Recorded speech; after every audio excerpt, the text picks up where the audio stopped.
we can get this light heavyweight division rolling again. This could either be fantastic news for David Benavidez and us fans, or mean absolutely nothing for all of us. I got 2 fight announcements that I want to talk about with you guys, starting off with Dmitry Bivol. Dmitry Bivol with a record of 24 wins, only 1 loss, former undisputed light heavyweight champion of the world. Fights Arthur Beterbiev in October of 2024, loses that fight. Immediately, about 4 to 5 months after, has the rematch. Beats Arthur Beterbiev to become the undisputed light heavyweight champion of the world. This is a man who hasn't been in the ring since 1.5 years. Following that win against Arthur Beterbiev in August, he undergoes back surgery. Right around the same time, the WBC decides to mandate David Benavidez to fight against Dmitry Bivol. That was his mandatory fight. Dmitry Bivol says, I can't do the fight. I'm having back surgery. Relinquishes his bout. David Benavidez gets elevated to full WBC light heavyweight champion of the world. David has been calling for this fight for years now. He wants Dmitry Bivol next, and then he wants Arthur Beterbiev. But they just might not want David Benavidez right now at the moment the way David does. Dmitry Bivol is returning back to the sport of boxing following 1.5 years out of the ring, undergoing back surgery, will be taking on his mandatory fight for the IBF. IBF mandated this fight between him and Michael Eifert, Michelle Eifert, whatever you want to call him. I heard guys in Germany calling his fight, calling him Michelle, whatever you want to call this guy, Michael Eifert. You might remember this dude from 3 years ago. 3 years ago, was a very unknown fighter, racking up wins, has a record of 13 wins, 1 loss, 5 of those wins coming by way of knockout. That 1 loss, he avenged it about 2 fights right after. Fought John Pascal, was fighting most of the time, most of his career in Germany, but fought John Pascal. Went in there as the goddamn underdog, a plus 350. It was a title eliminator fight. It was in Canada, where John Pascal is from, and beats him as the underdog. A lot of people didn't know who this cat was. People wasn't expecting him to win that fight, even though John Pascal was 41 years old. Because there just really wasn't, you know, a lot to learn from this dude. Some of the opponents that he was fighting was really low level. He was fighting most of his fights in Germany. You know, we've seen some of these fighters like, you know, Usuma Lima, some of these guys that are coming from these places that have never fought in the U.S., we never heard nothing of. And, you know, build up a great record. But just how good is that guy really? Michael Eifert beats John Pascal, becomes the IBF mandatory fight for Dmitry Bivol, but is forced to sit out.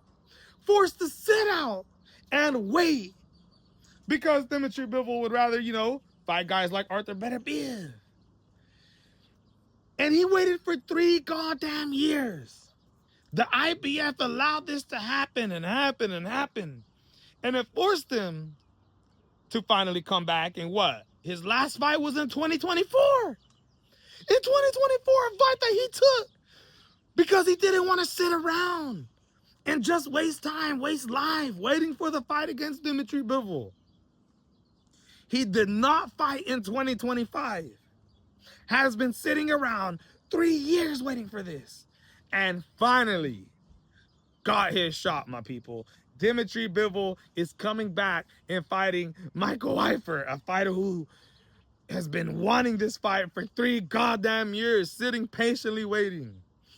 I believe it's going to be the co-main event. It's on the undercard of Rico Verhoeven versus Alexander Usyk at the Pyramids of Giza. My goodness, my people. Now, Dmitry Bivol coming back to the sport of boxing could be great. Because David Benavidez wants this fight. He's been calling him out. We need Bivol to be active in order for us to even have hope that this fight can someday happen. But then you think, well, does Dmitry Bivol really want David Benavidez that bad? We know he's forced to fight in this fight against Michael, whatever you want to call him, and is going to end up fighting Arthur Beterbiev in a trilogy fight. They want the trilogy fight more, Arthur Beterbiev and and Dmitry Bivol. They want that trilogy fight more than they both want to fight with David the Mexican Monster Benavidez. So this could be great news or mean absolutely nothing. Us boxing fans will have to sit around, watch Dmitry Bivol and Arthur Beterbiev, take up most of the year for the goddamn third time. Don't get me wrong. Great matchups. I absolutely love it. I was rooting for Arthur Beterbiev in the first one. I was rooting for him in the second one. The second one, Dmitry Bivol came in a lot better. But this is what I'm saying. I want to see Dmitry Bivol come back and fight David Benavidez, bro. Get your fight with Michael Eifert. If you want to get the trilogy with Arthur Beterbiev, then go ahead, go do it. But you're just wasting time. You're going to force David Benavidez to have to fight somebody he don't want to fight in the light heavyweight division or stay at cruiserweight. Because Bivol just has his mind set so bad on Beterbiev and all these other guys, but not David. Absolutely breaking news. Dmitry Bivol's coming back. Now, Tszyu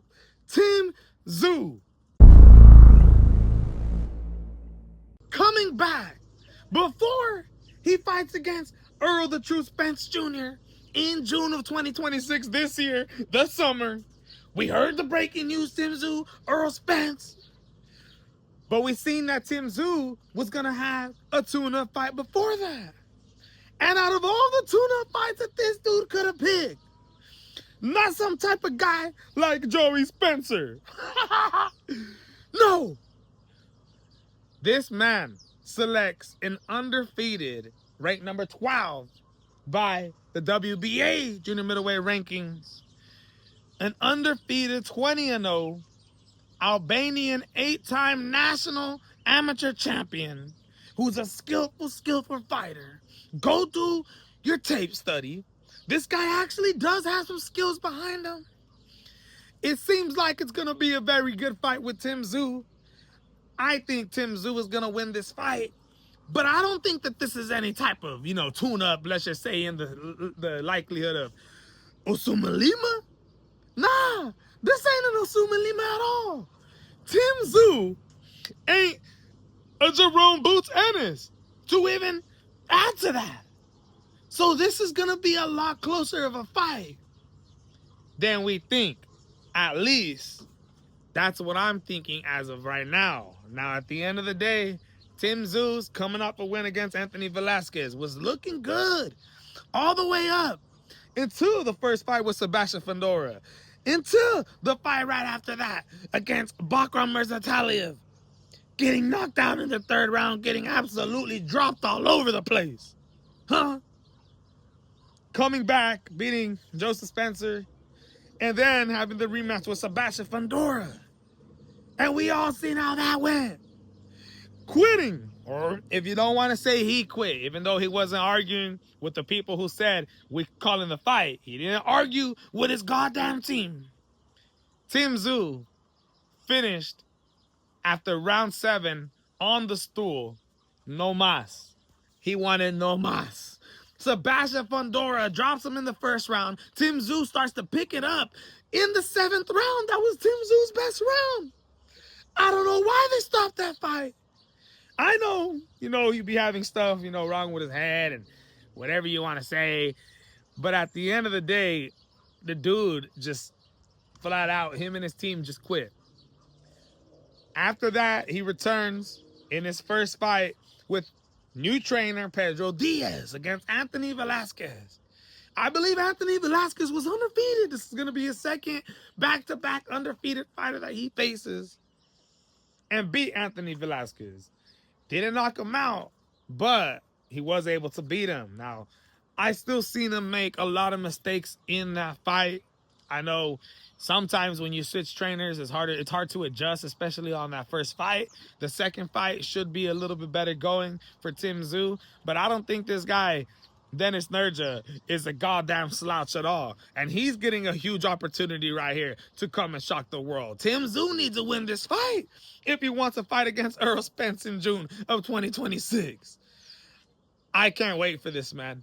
I cannot wait for this. Tszyu should win, but I always have that B factor that's always in the back of my head that says, Tszyu, you better be focused, my boy. You better be focused, because you never know when, you know, a guy you thought you were going to be, a guy, you know, you were expected to be, a guy you thought you were going to do good against, you end up doing bad. Now, at the end of the day, Tszyu has really only lost to the best fighters in the world. Sebastian Fundora, Bakram Mirzataliev. I don't think Denis Nurja is on that level. So therefore I got Tszyu winning this fight. But I do think it's a great tuna fight. Not as in, you know, an easy tuna fight, but a great fight for us fans to watch. And a good test. A good test for Tszyu. You know, go in there with a skilled boxer, not as skilled as Errol Spence at all, but go in there with somebody who got some skills, uses his footwork, uses his jab, you know, got a little game on him, you know what I mean? Ain't nothing like Errol Spence, but I like this, bro. I like this. It could either turn out bad for Tszyu or turn out fantastic, leading him into probably the biggest payday of his life. Breaking news, my people. We got 2 fight announcements. Dmitry Bivol coming back to the sport of boxing. I think that's absolutely important, especially in the light heavyweight division. And Tszyu beginning his route to Errol Spence Jr. My goodness, man. Let me know what you guys think. This is the MMA Boxing Addicts channel. I'm out.